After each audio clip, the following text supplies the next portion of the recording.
ultimately, I think a lot of us want to tell children that they're beautiful or that they're strong or that they're smart. But the reality is they don't learn by hearing what you say. They learn by seeing what you do with yourself. Yeah, your first message in the book is like, you got to take care of yourself first and really believe that you are beautiful, that you take care of yourself, that you put yourself first. It's like putting your own face mask on or like oxygen mask on first. Yeah, and that's why with my daughters, I constantly talk about trusting my body. And when it comes to anything with them, I say like, oh, I love that you're trusting your body. Yo. Hey guys, welcome to BeRad The Podcast. I'm your host, Kat. Hey, what's up? I'm Carson, and I produce the show. Woohoo! On this episode, we had Tina Muir, who's been a longtime acquaintance of mine. I started listening to her podcast around 2016 and has just seen it grow. I was super excited to have her on as a guest. We talked about how she's an advocate for women's sport, how she was known as the woman who lost her period. Her new book that's out, co-written with Zoe Rom, Sustainable Runners, and how she's an advocate for marginalized communities. It was super fun to talk to her. I was been a huge fan of her for a super long time. Yeah, she's really rad. I got to hang with her too at the Level 100 a little bit. And she's super cool. Yeah. Definitely an amazing episode. Yeah, she's a powerhouse. She does it all. Thanks to our sponsor, Delta G Ketones. As I said last week, I experimented with them on a 40-mile run, and the 40-mile run just went horribly. I finished it, which I was stoked about, but it was 44 miles actually. Yeah, 44 miles. It's pretty far. I was rounding down, but it. Ultra runners tend to do that. They're like, oh, it was a 100-miler, but it was 112 miles or something. Yeah. I'm like, what the heck? Round down if it's 100 miles. Like, what's the extra 12? That's a crazy flex. And I took this disgusting energy drink and then drank the ketones, and my stomach didn't like it. But it's been working before runs if I've taken it like 30 minutes before. So so far, so good. I'm going to have another 30-miler this weekend, and I'm going to try and take it on and see. Yeah, I think your stomach didn't do so hot because of the energy drink that you ate. Mm-hmm. And also you tried some new electrolytes that also didn't work so good. So I took it when I was pacing Kat the last 20 miles of that effort, and it seemed to work great for me. So I guess let's keep experimenting and reporting back. So all right, should we take some before our work day? Yeah, huge work day. Down the hatch, baby. Down the hatch, let's do it.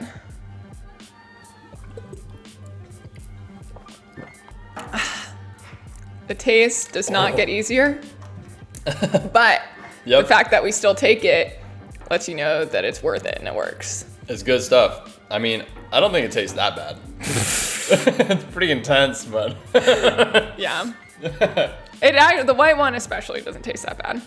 Well, cool. Thanks, guys. Tune in. Shoots. Hey, man. Cool. Well, welcome to BeRad The Podcast. I'm your host, Kat, and with me I have Tina Muir, which is so crazy because I started listening to your podcast maybe in like 2015. That's so funny. Back before I was running for real. I forget what it was, but it was Run to the Top which was by a company, Runners Connect. That's right. Yeah. So that's when I was teaching. I was, had to run at like 4 a.m, and I did the same 4-mile loop over and over again right by the school, just in case something came up and I had to go to school, which happened all the time. I associate your voice with that 4-mile loop. Oh, that's amazing. Isn't that crazy? Yeah. And it's so cool. But a little bit more about you, elite marathoner, podcaster, author, activist. So you wear a lot of hats, and it seems to just keep growing. Yeah, I'm a glutton for punishment. I like to keep adding to my list of things I do. It's not enough to do all those. Probably add another one. It's a dangerous game. It's you know this. Yeah, when you're not restricted by the 9 to 5, it's things just open up, and it's like I call it stoke trap. It's you get so excited and you want to do everything, and all of a sudden you think you have this great flexible job, and then you're beholden to 15 obligations, all over the country. Yes, I actually was just, I watched a friend recently who, I watched basically him being pitched something by another friend, and then watching him say, okay, let me go and think about it. And I was like, wow. I know. Well done. Because that's not easy to do, because it's quite easy to just be like, yeah, sure, absolutely, I'll figure it out. And it's so funny because I'm very much still pursuing professional running goals. And, it's so interesting because a lot of these obligations really get in the way of the actual running. Yeah. And so it's, I just got an opportunity. I got texted by a manager. It was like, hey, can you go to Argentina next week for like a photo shoot? And I'm racing in February, and my gut instinct was like, obviously, and then it was a big deal to take a second and say no. It takes time. It is hard. Yeah. But anyway, I like to ask this question with all my guests because, I know who you are based on your podcast and based on following you for many years. But, you get a new perspective when, I get to hear how you see yourself to the community. So how do you see yourself to the community? Yeah, I think as you said a few minutes ago, it's forever evolving. I think I've had kind of some words that people have associated with me over the years. The first one, I think, being the girl who lost her period, which you knew about as well. And then it's shifted to me talking about sustainability in recent years. That's something that is a big passion of mine. But most of all, I like to think of myself as someone who helps people to see that you don't have to reach perfection. You don't have to be showing perfection or your version of it all the time. I really pride myself on being, my business is called Running for Real for a reason.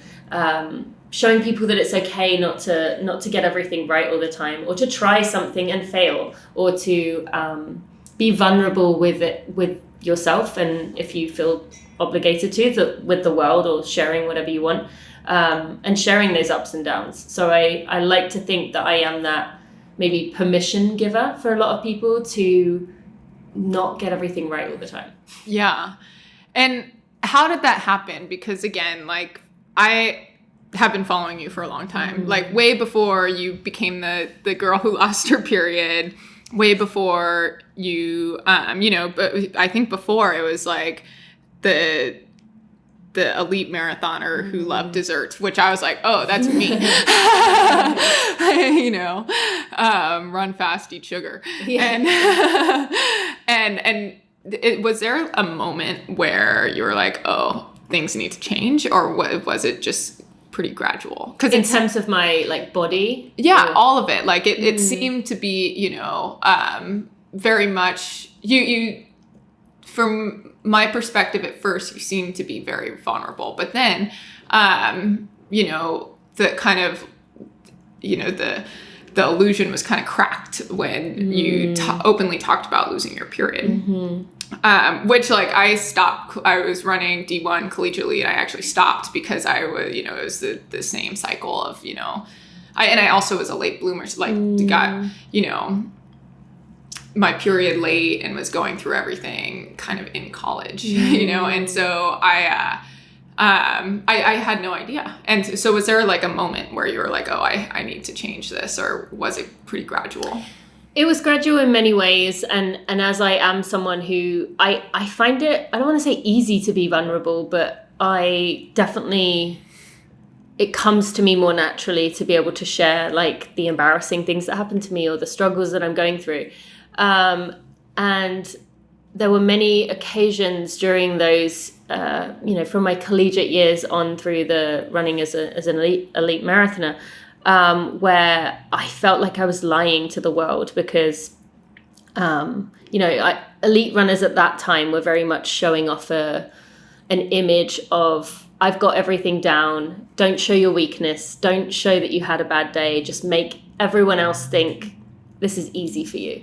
And so that didn't sit well with me, and particularly me kind of revolting against that, but yet still having a piece of me that I didn't share ate away at me. But over the years, I really it just started to gnaw away at me more and more that like, this is not good. This is not healthy. I noticed my behaviors changing. And then, you know, I think a key moment for me was my dad saying he could feel the bones in my back, and not saying it in a good way. It was very much like a concerned way of saying that. And that for me was a real like, okay, I've got to do something about this. But it took me a full year before I actually did.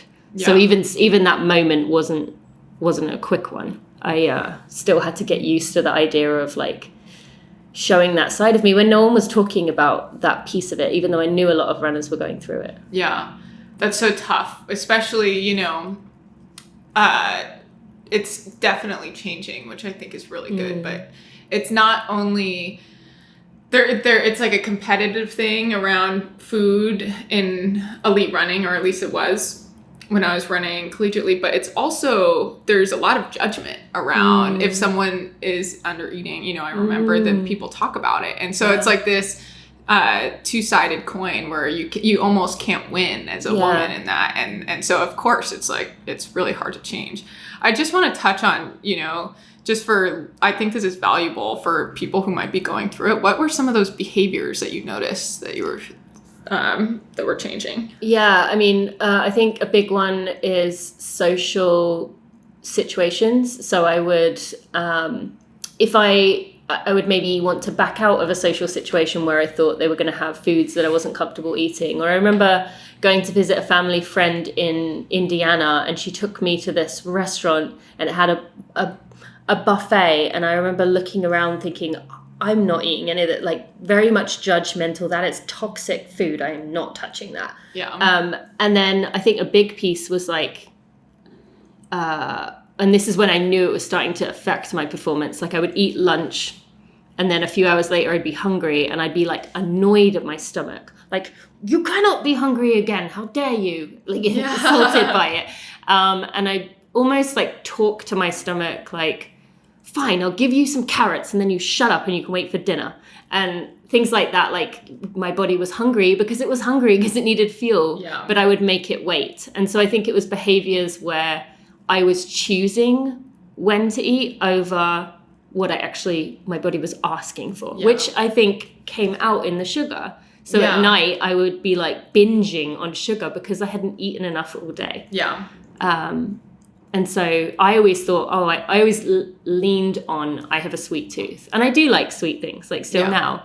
But then it was like, I have to eat something sweet right now. Yeah. And that was the urgency of my body saying, help me. We need food. Yeah. Yeah. Yeah. And then when you went through reintroducing good, healthy foods, did you seek out help for that?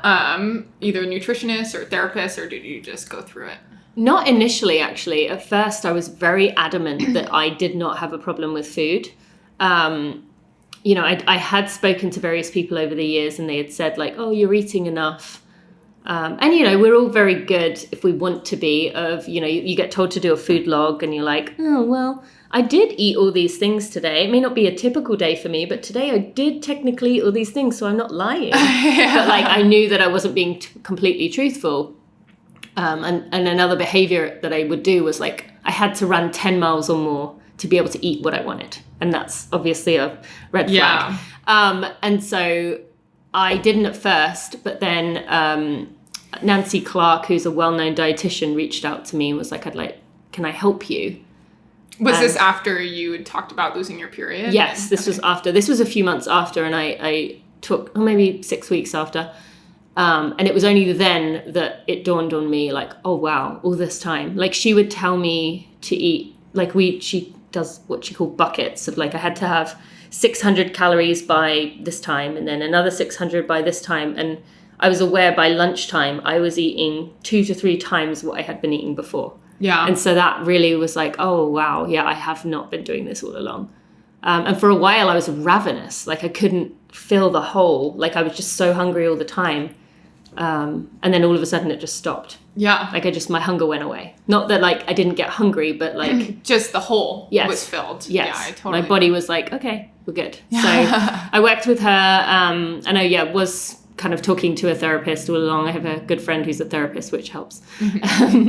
But the dietitian piece was critical for me. Yeah. What's some advice that you'd give to someone who's maybe starting that journey? You know, it's like, as you talked about, there's a lot of stages. It was like the first, like, admitting that you had the problem silently, quietly to yourself. And then it's a year later admitting that you need to do something about it. Yeah. And what would you tell someone who's maybe at the beginning of that? I would say be gentle with yourself. I think that is one thing I've noticed in common with most people who are working through this is we're very hard on ourselves. A lot of runners are in general, but particularly if you're that kind of perfectionistic person who wants to get everything right, who wants to, will take, I'm going to eat well for my running and then take it to an extreme. So with myself and other people I've spoken to, we tend to be very hard on ourselves, high standards, got to get it right, don't want to mess up. And so being gentle with yourself and understanding that probably comes from somewhere within you, and it's a protective mechanism in some form. So being gentle with yourself in that way. But I would say the step one is finding a registered dietitian. Yeah. Because they will help you with seeing what you are missing, what you need. And obviously, ideally, someone who works with runners. But then also they will be able to see whether there is a psychological component, and in which case then you can start speaking to someone about that. Yeah. It is like astonishing how, when you're running at a high level, that fueling, if you're doing it right, truly becomes like a part-time job. Yeah, absolutely. It's crazy. And not only my relationship with food, but definitely my relationship with food, but also with fueling has like totally evolved in the last 10 years. And now I'm at the point where I'm like truly fueling for performance. And I'm like, I'm working with a dietitian, and it's like, minimum 500 grams of carbs a day. And I'm like, how have I been living without that for so long? Yeah. It's crazy. And that is just like sometimes a very hard number to hit when you're trying really hard. But like, and that's when you think like,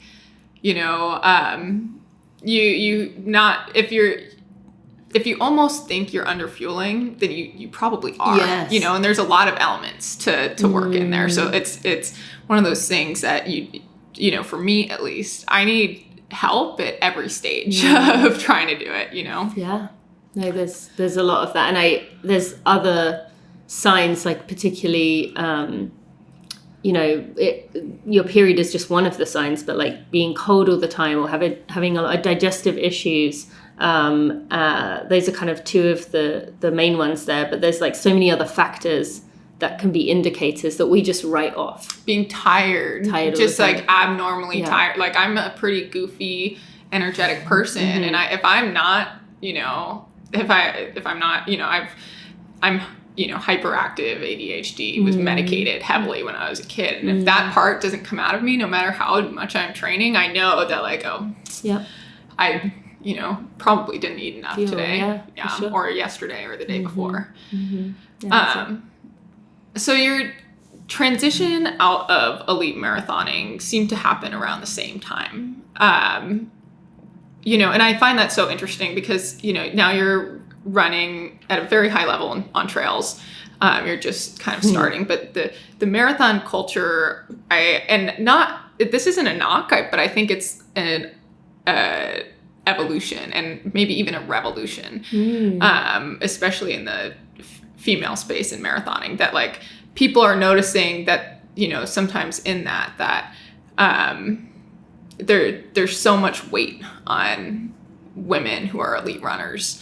And kind of what you're doing has changed that, I think. And so can you talk about that transition out of elite marathoning? And did you ever think you were going to go back? No.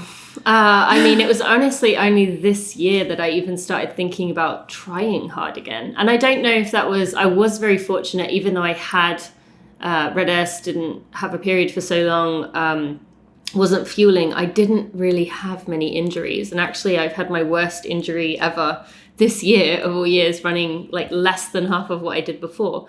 But I think I don't know if it was just I didn't get injured much, and so I just felt so burned out. And so no, I didn't want to go back there. And also it felt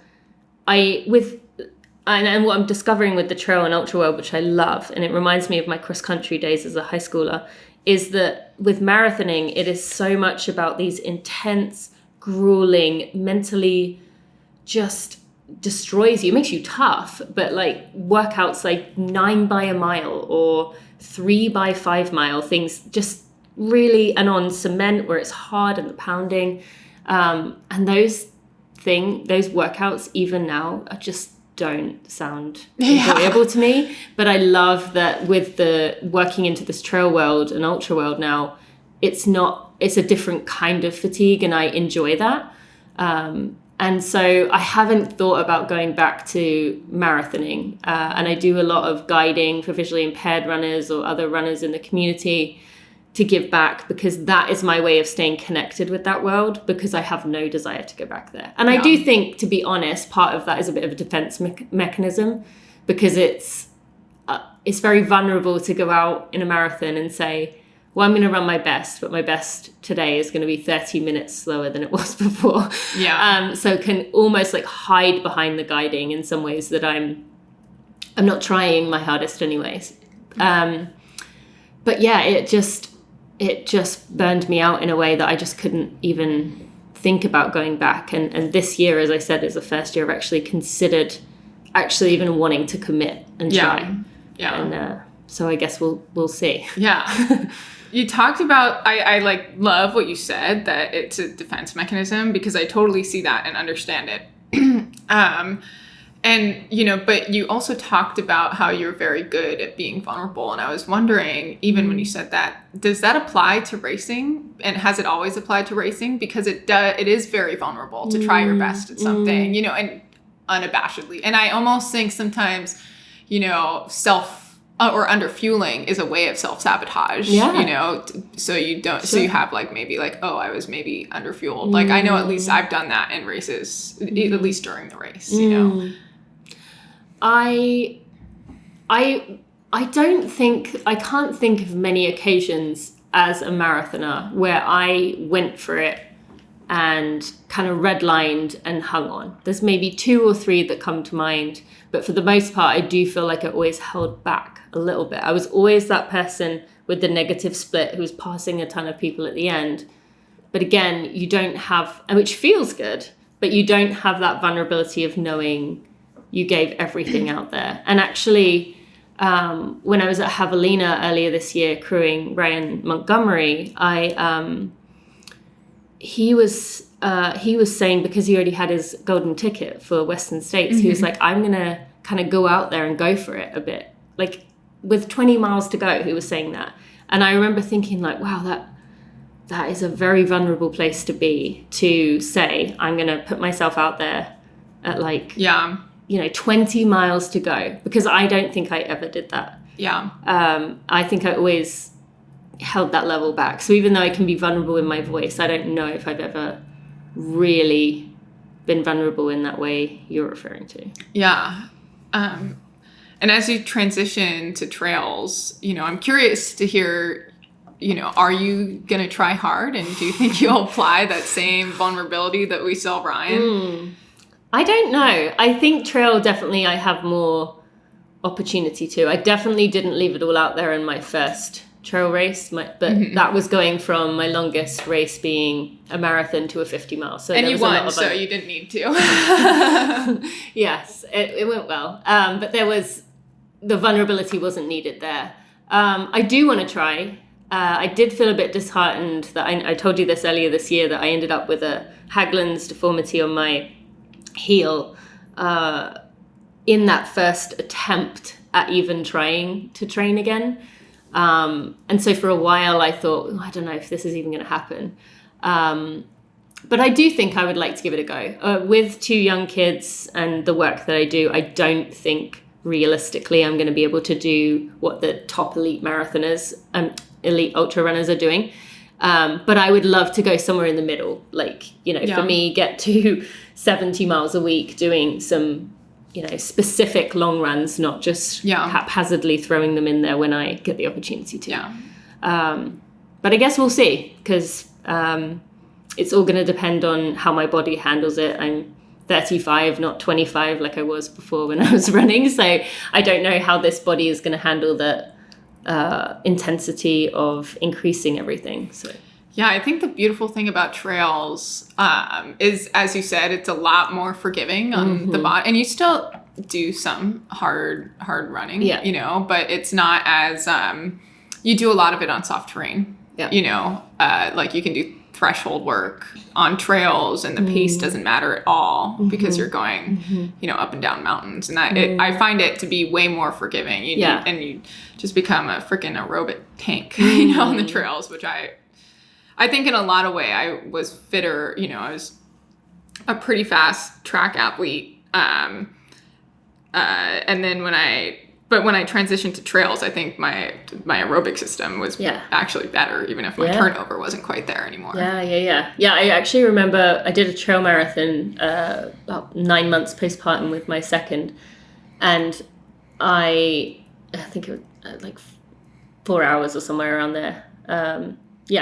And the next day, because all I'd ever known was the soreness of the roads, and the next day I wasn't sore, and I was like, how can this be? And then it really makes you think about, maybe as human beings we're not supposed to be running on cement. This is how like our bodies were designed to run on the trails, or maybe not designed to run, but like this is more natural to our bodies. And I just was blown away that I wasn't sore. Yeah, that you could run so hard, give it your all, and like still sit in a toilet without a brace. Not have to lean on the toilet holder to stand up. Yes. It's crazy. I hope you do try hard in the trails, because I think I found that, marathoners do well, especially ones who have seen the ups and downs of marathoning for a long time and maybe have not just like been very good at it for a long time. I hope so. I still feel a bit too scared of, I still remember interviewing Courtney years ago and her saying about not being able to see for the last 12 miles of I can't remember what race it was. Run. And I could not wrap my head around how someone could push that hard to not be able to see and could finish. And so for me, that concept of being there still seems such a long way away. But I hope that... To be fair, that's never happened to me. And I've run a lot of hundreds. So if that's the standard of what hard is, then I don't know if I'll reach that. That's not the standard. I think Courtney has entered a new dimension in what hard is for, It's pretty incredible. I would love, speaking of just like this transition, I would love to hear more about Run for Real, or was it Running for Real? And how that came to be. Yeah, it's funny. I actually launched it right when I stopped running, which was the intention was to launch it. I just didn't know it was going to coincide.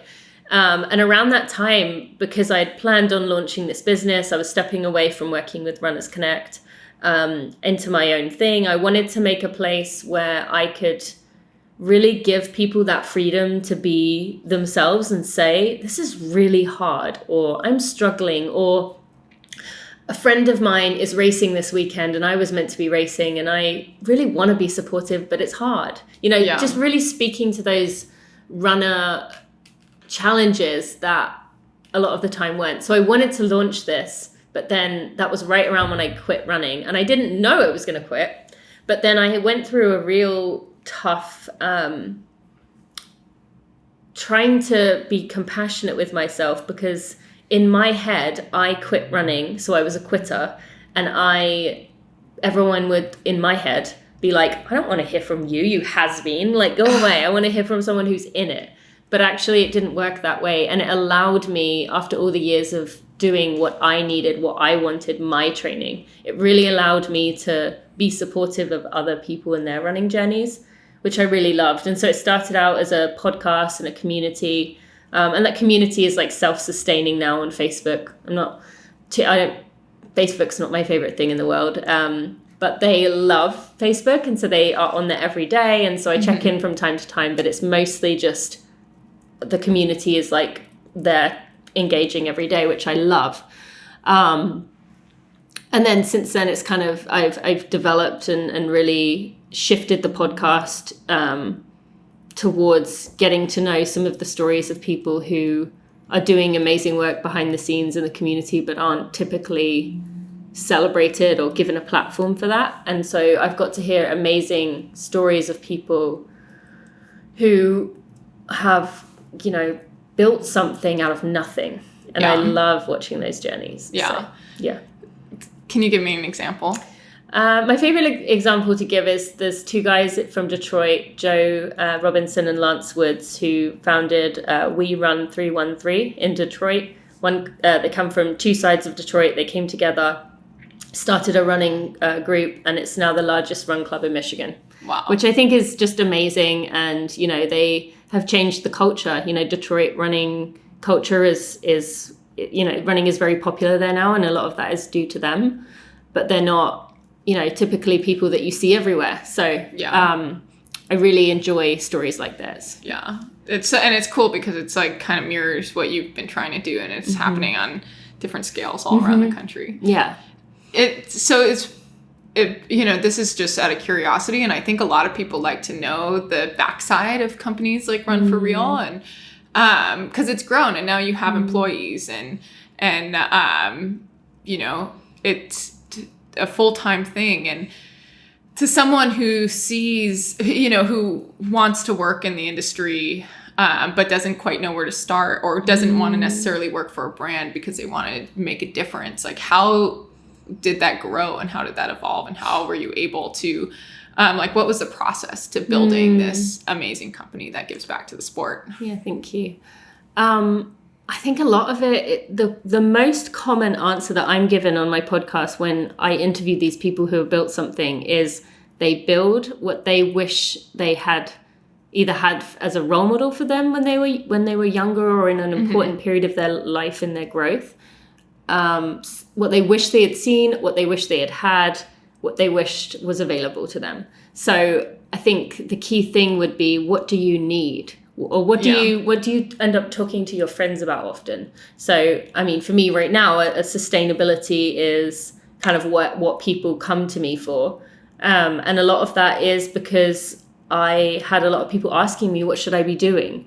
And so I thought, well, if people keep asking me these questions, then there's a curiosity there. And so I would say to someone to create something that is a passion to you that you have noticed is missing. And even if that seems like a very niche and, you know, there aren't many people who combine these, whatever intersection that is at, there's probably community out there if you've thought about it.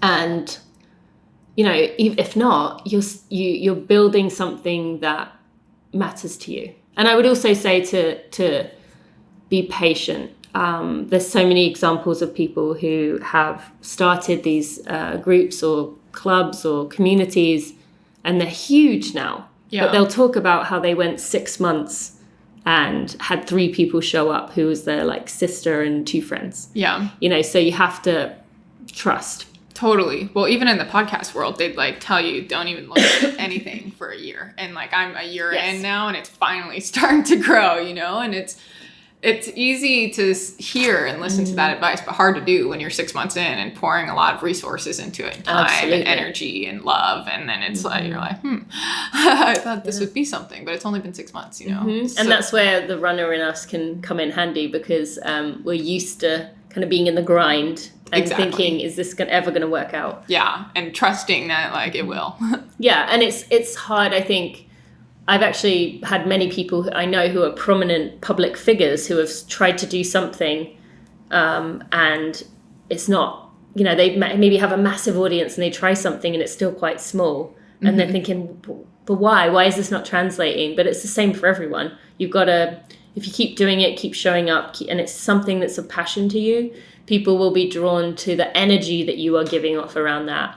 Not necessarily it's not necessarily about what you're doing. It's the way people like to be around someone who's giving off energy of loving what they're doing. Yeah, the passion is everything, and it's contagious.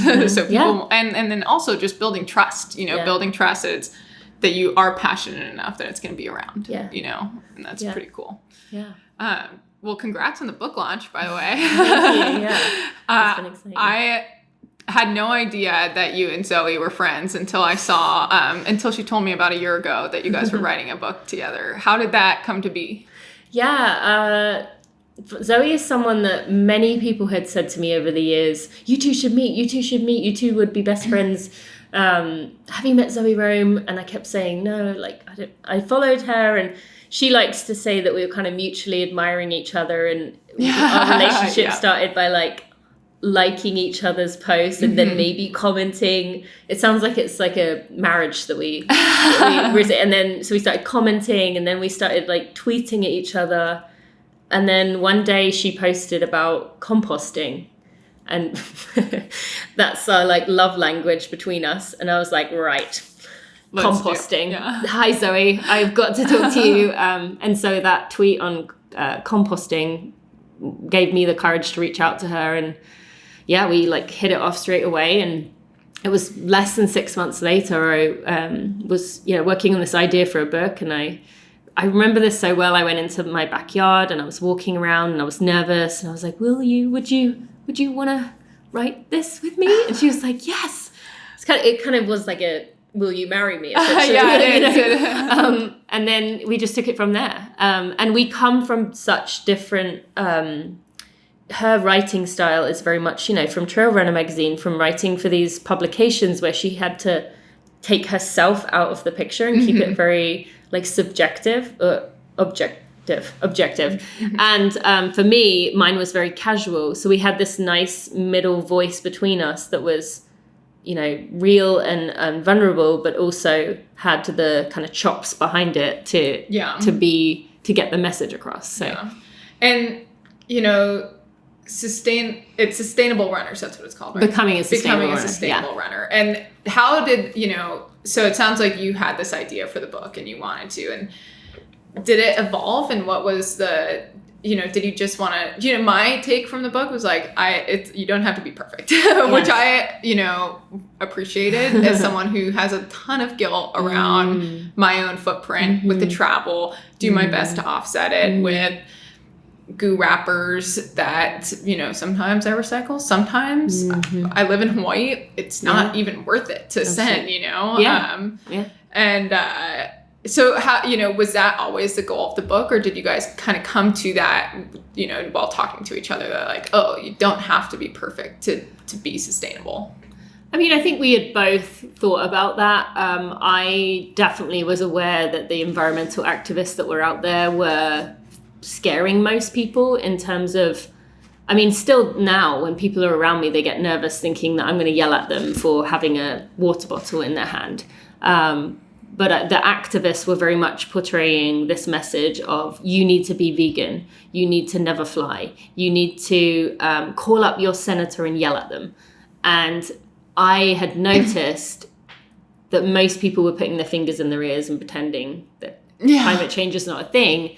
And I recognized that there's no way we're going to be able to come together and change things if we're not getting that middle percentage of people who maybe aren't passionate about this. They're nervous, they have anxiety about it, they think about it and worry about it. But like they have guilt, but where do I begin? And if you're being told where you begin is become a vegan and call up your senator, most people are going to be like, I'm out. Yeah. So I knew that we had to find a way to bring those people in. And both Zoe and I had stories of what we had learned along the way that we wanted to share. So I think it was always there, but developed as we went through and had the other threads of community and individual perspective on that as well. Yeah.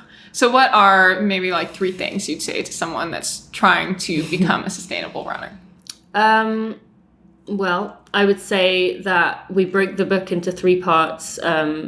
As an individual, your own relationship to your sport, your relationship to yourself, your relationship to your community, how your community levels you up, and then the environmental piece. So the first thing I would say is you can't even think about taking care of your community and the planet if you're not taking care of yourself, if you don't have a good relationship to yourself. Or like we talked about at the beginning, if you are thinking about food all day long, you're not going to be thinking about like what you can do to have more purpose and meaning and community in your life, because your brain is on survival mode of I need food. Yep. And so I would say number one is to think about yourself and your own relationship to yourself. And if that needs work, start there.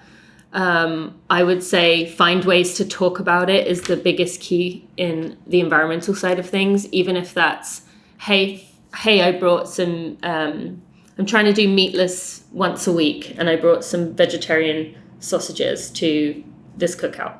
So that's a reason to talk about it. You've just brought that up. And three, I would say you're more likely to be able to progress along this journey if you forgive yourself, if you have compassion. If you're beating yourself up over every decision you make, you're going to get analysis paralysis and you're not going to get anywhere. But I used to get so frustrated, like going through an airport, I'd wander around trying to find something that wasn't going to have an impact. And then it was causing me so much stress. I wasn't eating much because I was overthinking it. And so just forgiving it and then making a choice when you have the opportunity to. Yeah. But yeah. It's so funny that you say that in an airport, because I was doing this thing for a while that in order to keep myself accountable, I would collect all of the trash that I produce from the start of travel to the end, just so I could reduce the amount of trash that I was producing. But what ended up happening is I was not eating, like you said, I was just not eating, not drinking water, because like the cups included, like sometimes they won't fill your water bottle at an airport. So like, then I'm like, oh, I'm on the 6-hour flight. And I guess like I had one bottle of water that I blew in 30 minutes, and that started to give me a lot of, it's a good way to be aware of how much you produce, because it's a lot of trash, and that you produce when you're flying. It's like just crazy. But like you said, it's sometimes the choice isn't there, and not beating yourself up when the choice, when it's like the choice is like taking care of yourself or not producing trash. Sometimes you got to choose yourself, and that's okay. Yes. Yeah. Well, and I had about a year ago, I had just such a perfect example of this with flying, where I was upgraded to first class for the first time on a flight to, I want to say Reno. And they came through the aisle and they said, will you be dining with us today? And I was like, does that mean like eating? Yes. And so then he was like, what do you want? And so I got my food, and they brought it out in like a china dish with actual silverware. And the people from the main cabin kept coming through to go to the bathroom, and you're like sitting there. And then I got thinking about it. I was like, it would be so easy for, in that situation, me, but other people who are up in first class to say, oh, you should be reducing your plastic intake, when they were given a reusable dish.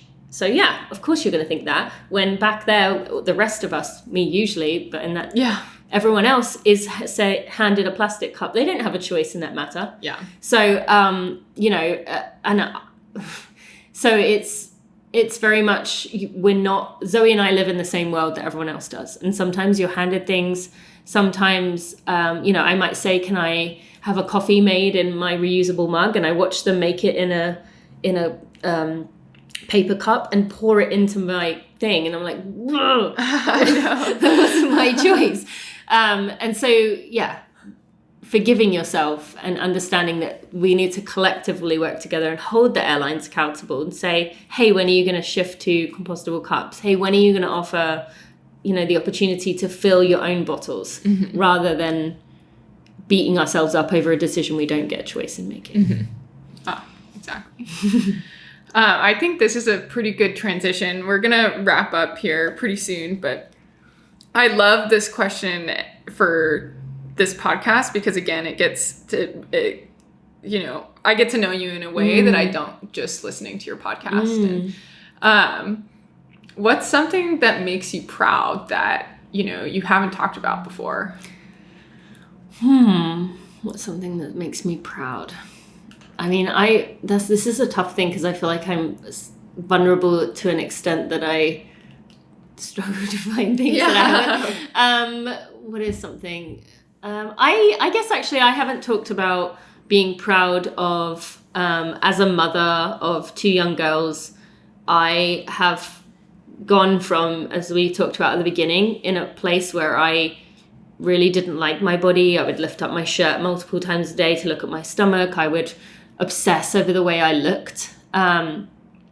From that kind of mindset around my body to a place now where I am proud of my body. And also my daughter will say, yesterday she was standing in the mirror and I said, look at those 2 beautiful girls, as in me and her. And I said, and she said, yeah, we are 2 beautiful girls. And so I'm proud that I have managed to not only overcome the relationship I had with myself, but then portray to my daughters a healthy way of looking at themselves. And they often say things like, I have a really cute video of my now 5-year-old being 2.5 and singing in the mirror, I just love me, I just love me. And she was like singing about the things that she loved about herself. And so I'm proud of that I've overcome that bad relationship and now managed to kind of break the cycle and portray a different message to my daughter. So incredible and so hard to do. And sometimes something that I wonder, I'm like, man, I really hope I do a good job at that. Yeah. What's something that you can tell to parents, especially mothers to daughters that, have struggled with body image in the past and want to make sure that they break their cycle with their daughters?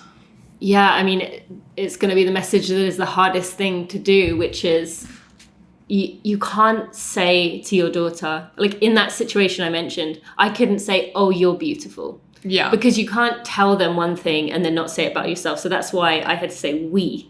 And I really would say, even if it feels forced at first, trying to show them that you are proud of your body, even if you have to pick on areas that maybe have some areas of yourself that you're not comfortable with. But you might say, wow, my arms are so strong they can carry groceries in. Even if you take it down to a basic level of life tasks, my arms are so strong for carrying these. Mm-hmm. Or like, I love that I can give good hugs or something like that.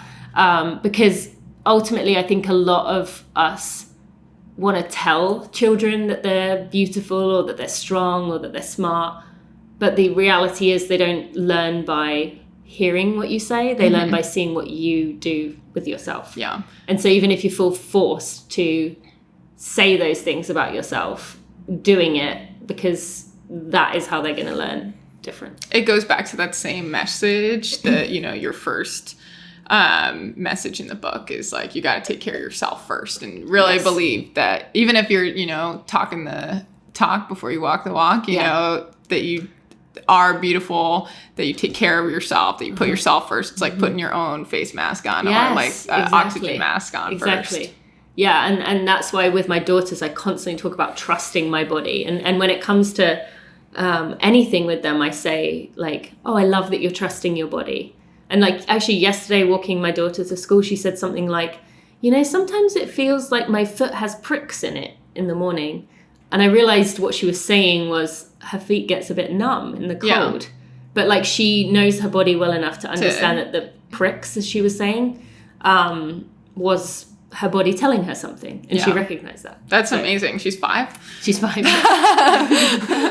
Wow. You've done a good job. Thanks. She's also very, she just is a very introspective person, so I don't think I've done all the work there, but yeah. Yeah, that's so cool. And she's the oldest? Yeah, she's the oldest. And then your younger one is 2? Is 3. 3. Wow. Amazing. Yeah. Cool.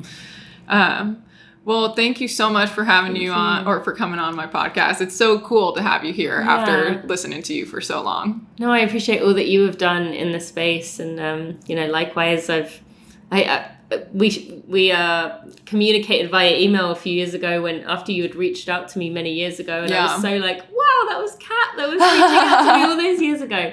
So I love that we've kind of come to this full circle moment. I also want to thank you for giving me amazing advice earlier this year about not going into javelina injured, or I absolutely would have done that, and then probably destroyed my body. So yeah. Did I tell you that I went into javelina injured, or did I leave that out? I said to you, what's the one piece of advice you'd give? And you said, don't go into it with any injury. And I was like, that is the one thing I was going to do. So you gave me the strength to pull back. And Thanks. I'm really glad I did that, because I would have been in trouble. It's talking to myself. I did that for so long. And, you know, Carson, my husband, he's the one that kind of forced me to get my hip fixed. And I went into my last, like, one of the many races where I realized this needs to change was javelina. Yeah. I was like, during it, I was like, I just need to get the surgery. And then, of course, after, I'm like, what's next? You know? So. As we do. Yeah. Taking a step back was good, though. I think I'm done. Now that I remember what racing healthy is like, or running healthy, I don't think I'll ever do that again. So I'm glad you didn't race injured. Thank you.